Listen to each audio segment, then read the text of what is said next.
time goes on, folks. This is, oh, I just heard There we recording go. in progress. So we're good to go.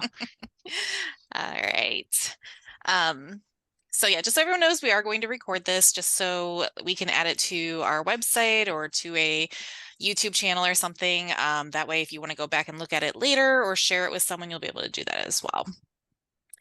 Uh, Thank you for joining us for our very first Democrats Empower Medina Empower Hour.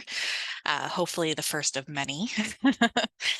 For those of you who are not familiar with Democrats Empower Medina, I'll just give a little bit of background information first. We are a grassroots political club that aims to empower voters, educate citizens, and elect Democrats and progressives in Medina County. We just started up in November of 2023, but we have hit the ground running and have hosted over 10 events now, something like that. As well as helping state candidates Matt Deemer and Scott Quaid. One thing that makes us unique from other groups is that we don't have a president, a vice president, or any titles. We have a steering committee made up of several individuals with diverse backgrounds and strengths, from planning and organizing, financial knowledge, political experience, and highly motivated citizens that just want to make our county and city a better place to live in. Having people from all over the county makes it easier for us to host events and sharing the information, as well as having multiple shoulders to lean on when we get big announcements like the one we got yesterday. Two of my shoulders and fellow members of the steering committee are here, Danielle and Belinda. Actually, more are here now, so Steve and James are also here. I don't think, did I miss anything, or is there anything you guys want to add about the group? No, I think you captured it. Cool. So let me go ahead and move some things around on my screen so I can share my screen with you guys.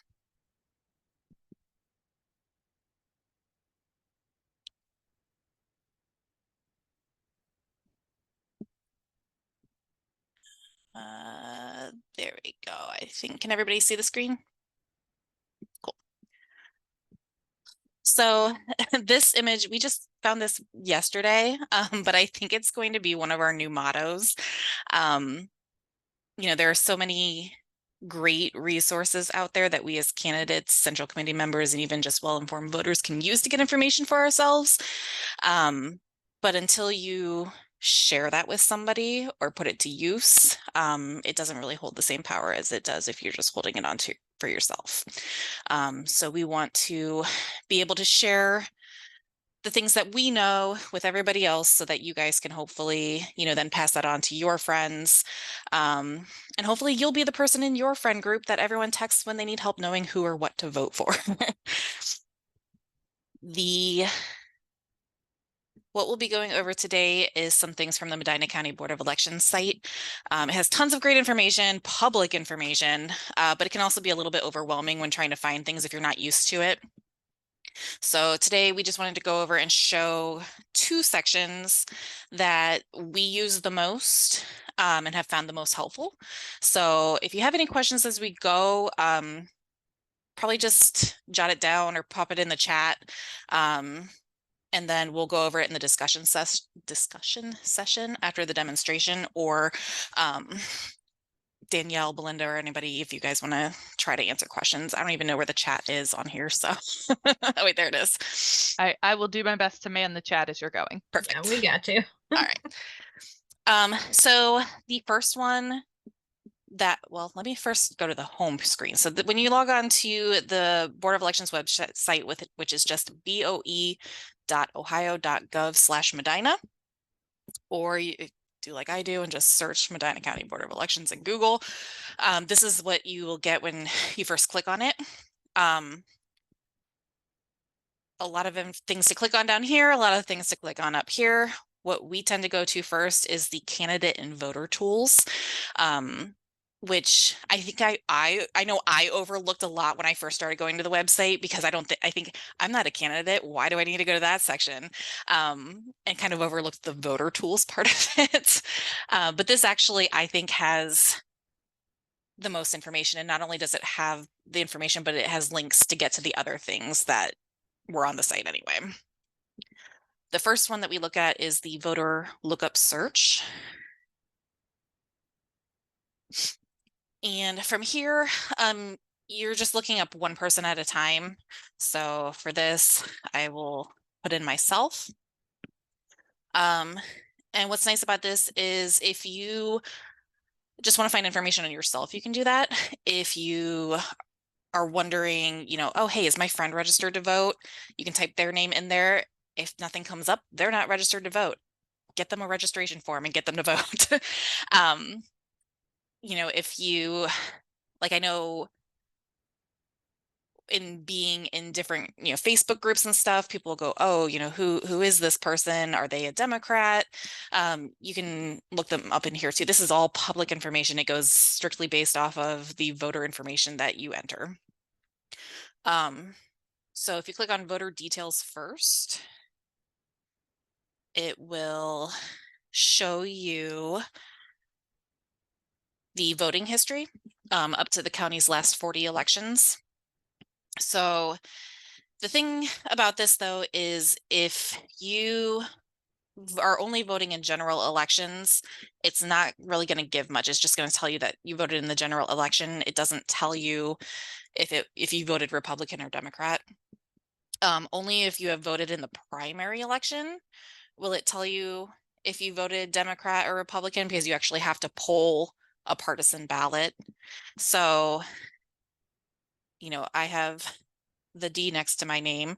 Down here, as I'm sure a lot of Wadsworth people have, you may have an R next to your name for that one, because we all, had to help some people out to make sure that we didn't have a certain person for mayor. Which, side note, to get rid of that, you have to vote in the next primary. You have to pull a Democrat ballot in the next primary to get rid of that R next to your name. Some people in Wadsworth, I think, unfortunately didn't know that and still have that R next to their name right now. It'll also tell you your polling place. You can get directions to your polling place if you don't know where it is. It also gives you, all of your districts and things like that, and then also any voters that have the same address as you or whoever you're looking up. Let me go back. All of those links too are also right here. Over here, this is one that I tend to use a lot for not just my friends and everybody in Medina County, but this, you can also look up, like if you go to the other county board of elections, you can type in, the person's name too, and pull up a sample ballot. Obviously, if I click on it now, there's not going to be anything because we don't have that information yet. But you can click on the sample ballot. It's going to list everything and show you exactly what is going to be on the ballot for that person when they go to the polls in November.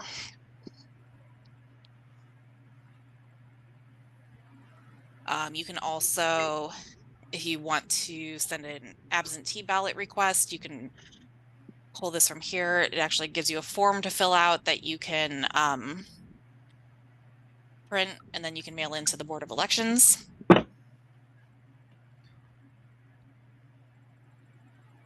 And also, if you want to become a poll worker, I know the Board of Elections is always in need of poll workers, and that will also get you to where you can fill out a form that will actually get sent directly to the Medina County Board of Elections.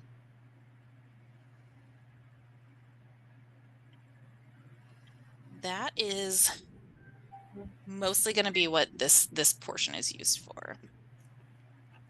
I'm going to chime in also to say, if you're looking up somebody in here, it's only good for, the county that you're looking it up in. Yes. So the Medina Board of Elections would only be good for folks who reside in Medina. So if you are, as she said, looking for a friend to make sure that they're registered to vote, make sure that you know which county they would be in. And I have noticed that some of the counties require slightly different information on their lookup page. Some of them may require you to have the name and date of birth. Some of them just require last name, first name, things like that. So they're all fairly similar, but they vary a little bit by county. Yeah, no, that's a good point. Everything here is going to be specifically Medina. If you look in the website address, it does say Medina. So yeah, if you look for your friend that lives in Summit County and they don't come up, don't automatically assume that they're not registered to vote. You just gotta switch to their county's website to find them.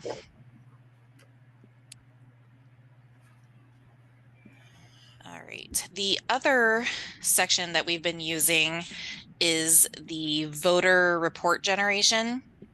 This is the thing that if you're on central committee and don't have access to something like Vote Builder that the candidates have, this is where you can pull the list of the people that live in your precinct or ward to find out who you need to reach out to. I know with Wadsworth Democrats, Danielle and Steve, and James too. They just went through and did a lot of lit dropping in Steve's ward, just to say, hey, I'm here if you need anything, but then also gave the literature for Matt Deemer and Scott Quaid. So there's some different things that you can do with this. The first option is PDF labels. That's really good if you want to use this for sending out postcards or anything mail related. If you group it by household, it's not going to print, if there's 5 voters in the household, it's only going to print off one label for that household. You can do just a PDF report, which I personally don't feel is very usable because you can't edit it, you can't sort anything. It just kind of gives you just the information. I guess with that one, you can include, that's the only one I think that you can include voting history. So if you wanted to see like multiple people's voting history, how they voted, that could be a useful option. Downloadable file is the one that we use the most. That's how you're going to pull your lists of addresses so you know where to go. And then there's the statistical report, which is mostly this graph over here. But the one that, well, I'll show you guys what the PDF labels look like. So you can choose the election, how people that voted in certain elections. You can leave it wide open. What we have been doing is like the last 3 elections, just to make sure that you're covering the primary, the general, and the special election. Not everybody that votes in the general election is going to vote in the primary election, and certainly not in the special election. The general election is always going to have the biggest voter turnout. So if you cover all 3 of these, then you have the highest number of options that'll come back to you. Then you can also choose which parties you want in there. Most of the time, we'll just uncheck Republican. There's no, unless you want to see what Republican neighbors you have. This, we're not going to be sending any literature to them. They already know who they want to vote for. You can't really change their minds. So we want to make sure that we're hitting the Democratic. Some of these other ones that, may have even voted Democrat in prior elections. Make sure that we get them. Usually I just leave this one here, the include voters with a current party affiliation. This one, include voters that voted the selected party or parties in specific election. I don't know, Danielle, have you done anything with changing that option? I think we mostly just leave it on include voters with the party affiliation, right? Right. I haven't really played with that second one. Okay. Yeah, I think that's just sort of the difference of like how are they currently affiliated, or like if at the time of those elections they were potentially affiliated with a different party.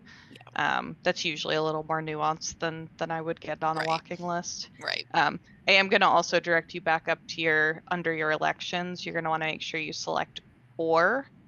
Oh, yes, you're right. Yes. I missed that part. So and is going to mean that they voted in all 3 of those elections. And like I was saying, not everybody votes in all 3 elections. So you'll want to choose the or, meaning that they could have voted in any of those 3 elections. Thank you, Belinda, for catching that. For our use, we filter on precinct. If you wanted to look at, statewide, you can filter on district, but filter on precinct is going to give you all the different wards for the county. And so I'm just going to bring up mine for demonstration purposes. We live in 2A. You can choose, oops, that's Brunswick. There we go. And then your options, you can just have it sorted by voter name. You can have it sorted by precinct, which if you're only choosing one precinct, doesn't really matter. And then what we choose is the walking list. So this is going to sort it by the voter address so that you can find the different addresses in the neighborhoods that you're going to. Last option is, do you wish to include voter mailing addresses in addition to residential addresses? I usually choose no, because it's just one more column in the data that, most of the time their mailing address is going to be their residential address. I think the only time that would be different is like in the bigger cities. For, Medina County, I don't think I've seen a difference in any of those. Yeah, every once in a while you get like a college kid or something, Right. but it's not very common. Right. You'll click start processing.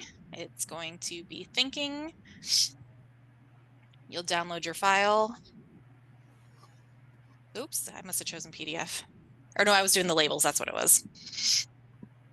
So this is what your labels would look like. If you wanted to print anything off for doing postcards, or if you wanted to send any letters or anything like that to the people in your ward, you would need to obviously use the Avery labels. I think on the previous page it did give the I believe it's use Adobe Acrobat. 5160. Yeah. 60. Okay. So yeah, you can print that off that way. The one nuance that I found with this is after you pull something, if you go back, you do have to put all your options back in, which gets a little annoying, especially when I forget that I didn't click something and then I have to go back and redo it all. But this time we'll do the actual walking list that shows all the addresses. So I'll choose the last 3 elections again, choose or, uncheck the Republicans.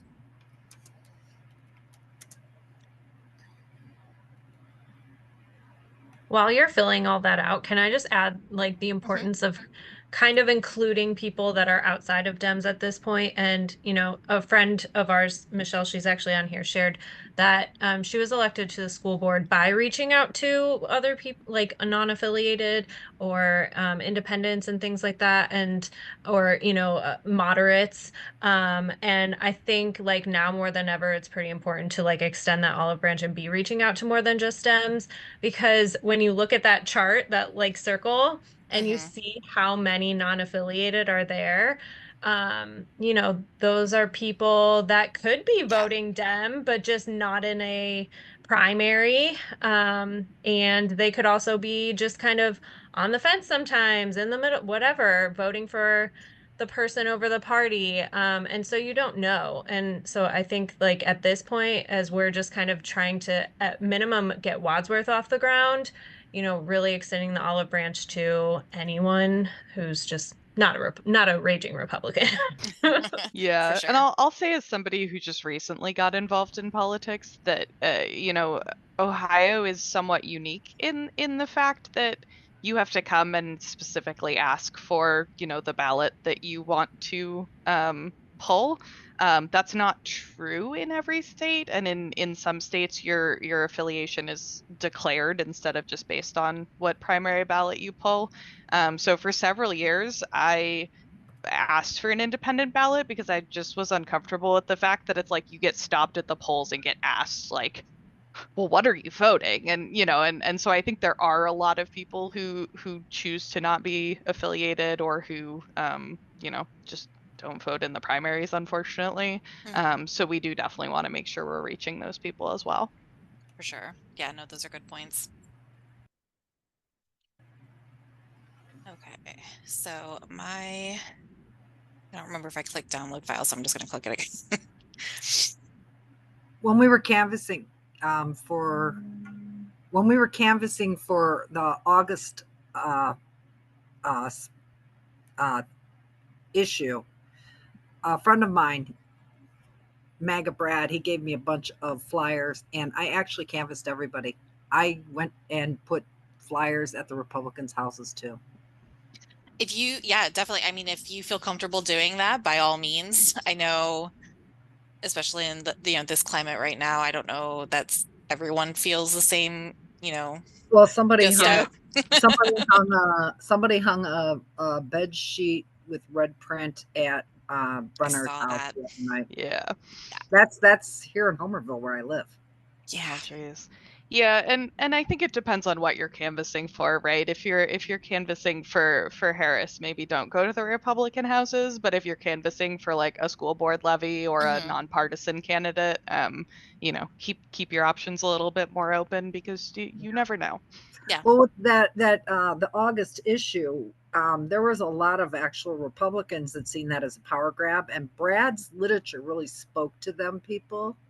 So I went ahead and I just canvassed everybody. I had 10,000 flyers. I may as well. I mean, I was mailing all over the state. Get your steps in for the day. Uh, long driveways. Some of those driveways, it was like do do do do do do do do. Do I really want to go down this driveway?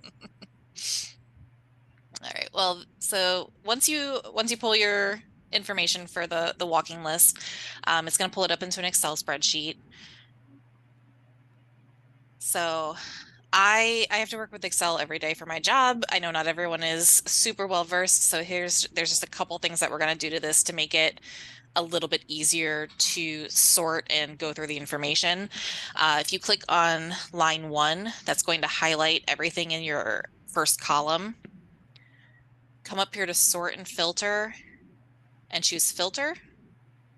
And now you have these drop downs where you can then sort that information. You can, however you want. You can sort it by last name. You can sort it by,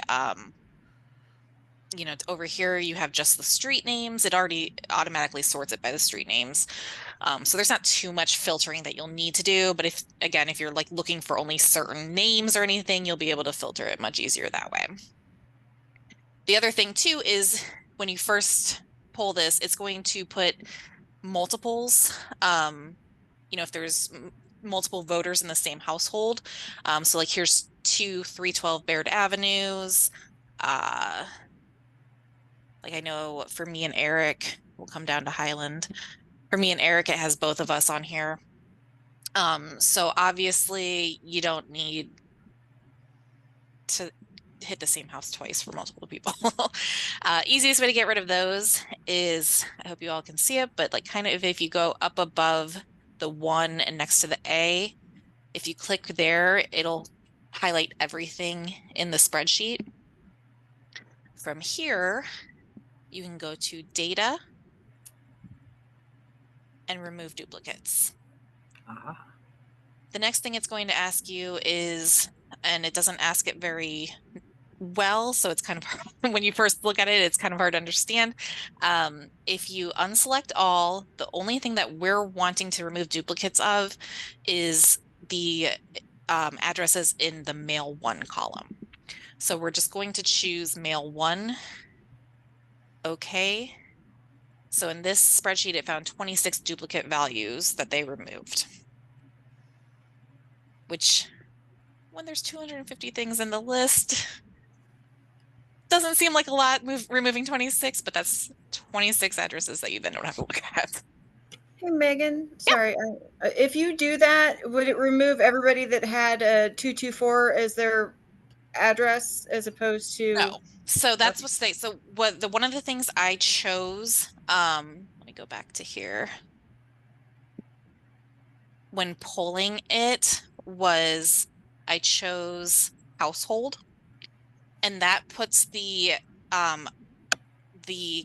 mail 1 column in there that shows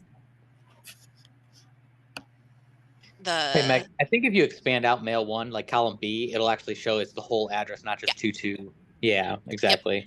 So it has the house number and the address in it. If you didn't choose household, then you would probably get just these columns here, where there's a column that has the number and a column that has the street. In which case, yes, if you tried to remove duplicates, it would, anybody that that lived on 214 Baird Avenue and 214 Highland Avenue, you would run the risk of removing those others. But if you choose household and then sort by mail one, that will make it so that you're not removing those. Does that make sense? Mhm. Hopefully. Yes, thank Okay. you. Yeah. Perfect.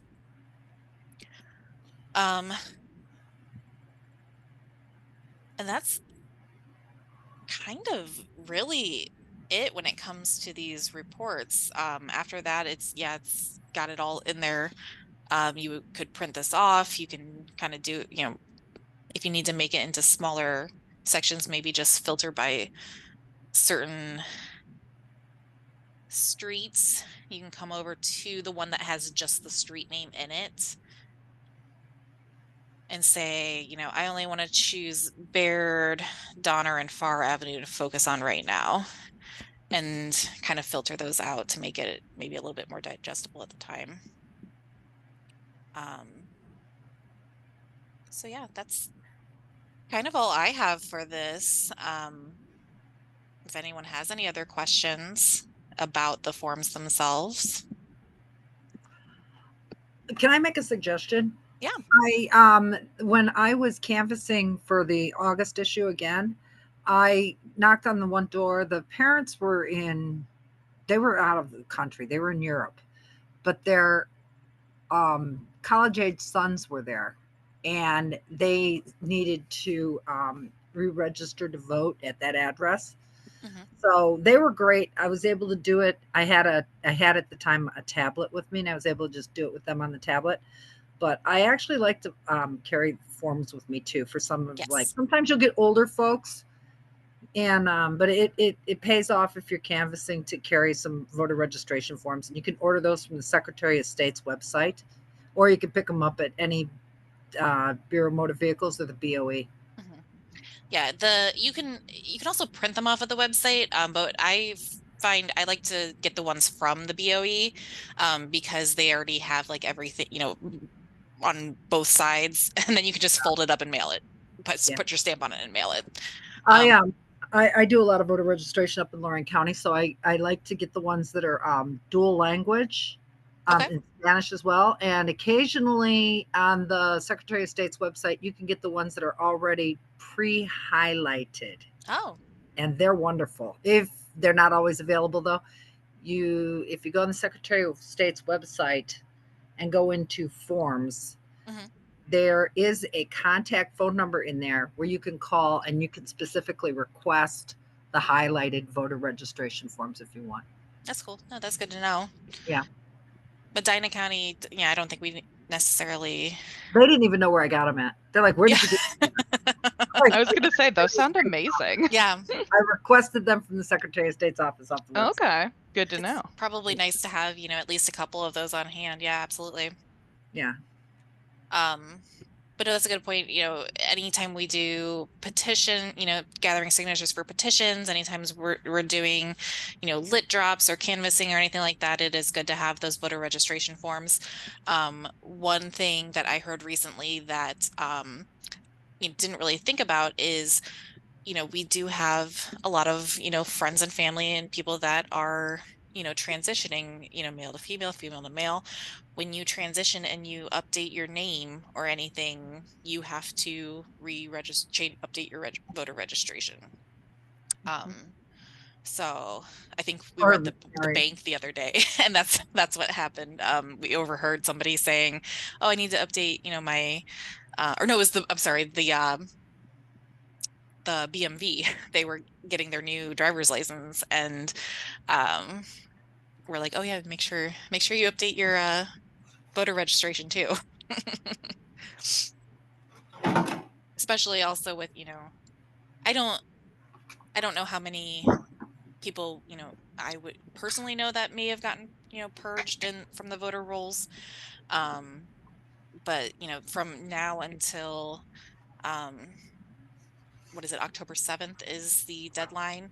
From now until October 7th, I would say definitely, be having those conversations with your friends and family and make sure that they're still registered to vote. Get on that first thing that we talked about, that voter lookup search, and look up all your friends and family that and just make sure they're still in there. And if they're not, get them the form to update their information or re-register. Some of the other things that I carry with me too. Am I on video? No, we can't see No, I you. don't see you. Let me try and get myself on video here. Okay. Am I on video now? No. Nope. Okay, it looks like wait, view. Okay. I don't know how to, I'm not. Okay. Well, anyways, not just the voter registration form, absentee ballot applications. And I carry some information about vote riders if anybody needs that information, because they will help anybody that has any difficulties. Like I've had a couple of people said, well, I'm a felon, and I'm like, have you finished your probation and have all your fines been repaid? And they're like, yes. And I says, you can re-register to vote in the state of Ohio. We are a what's it called in the state? There's a name for it. Anyways, then the other thing, so we got that absentee ballot application. Oh, and I also inform some of the elderly people. Like my mom had an instance. She fell and she hit her face in a flower pot. I begged her to vote absentee in August. Well, that morning she went to hook her dog and put her dog out. She took a face dive into a flower pot, and she actually left the hospital to go vote. And she walked in and they had to mess with the machines and all that. And I told her, why didn't you just go up and do motor voting at the curb? You call the BOA, tell them you're at the curb, and they can come out and help you. And I like to inform people of that option to vote too, if they feel that they need to be at the polls or whatever, Yeah. So they can do. I like to try and inform people of their options to vote. Oh, for sure. Absolutely. So.